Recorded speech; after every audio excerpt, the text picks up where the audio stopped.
अब वो खातून वापस अमेरिका पहुंची और 31 अक्टूबर को यानी कि 2 हफ्ते पहले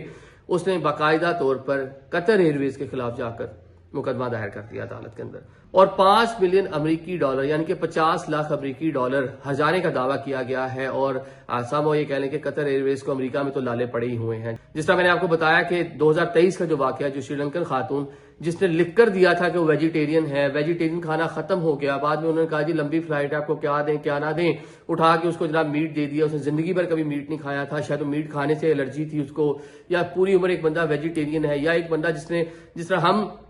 हलाल खाना खाते हैं, अल्लाह ना करे कोई हमें ऐसी कोई हराम चीज है। जो लोग आप देखते हैं जो चाइनीज जिस तरह की चीज खाते हैं, वियतनाम के लोग, थाईलैंड के लोग जो जिस तरह का स्टफ खाते हैं, मेंढक खा रहे होते हैं, डिफरेंट जो हशरातुल अर्ज स्नेक खा रहे होते हैं, हमें कुछ का एक बाइट ही दे दे तो मेरे ख्याल से अंदर सब कुछ बाहर आ जाएगा 2 मिनट से पहले, बर्दाश्त से टॉलरेट ही कर पाएंगे। वही सब कुछ उस खातून के साथ हुआ, उसको दिया और उसकी इतनी ज्यादा तबीयत खराब हुई, उसका इंतकाल भी हो गया। तो वो अभी एक केस चल रहा था, फिर एक नया केस, और साल 2022-23 का एक और केस भी चल रहा है कतर एयरवेज के ऊपर। वो भी इल्जाम है कि जनाब एक शख्स उनको नट्स से, जिस तरह मैंने शुरू में कहा एलर्जी थी, उनको जनाब एक चिकन का सालन दिया गया और उसके अंदर जो चिकन का सालन जो ग्रेवी थी उसके अंदर नट्स काजू वगैरह बीच में डले हुए थे, तो उन्होंने भी जनाब ये शिकायत बाद में की थी।